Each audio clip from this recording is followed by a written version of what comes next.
Hey guys, welcome back. Quick video. This is a level 4 double row kit that's going out to Jason up in Knoxville. Now this is for his 2006 Titan. Been doing mainly slingshots here lately, but finally got someone else who wanted one for their vehicles. This is why there's 4 rows on this. I'm sorry, 4 rings on this. Of course, there are 4 rows on each one. I do have some other slingshot going out.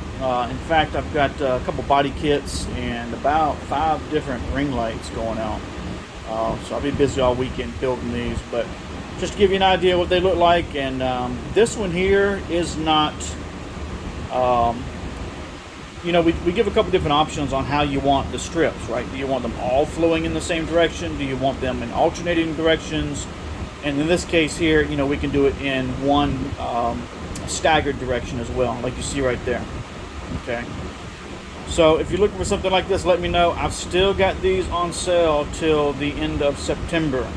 Okay, so there's a coupon floating out there. If you're hitting me up watching the YouTube channel, you don't know about it, hit me up, I'll send it to you. It's taking $50 off a kit, level 4 to level 6 till the end of September. So anyway, thanks for watching, and see you guys on the next video.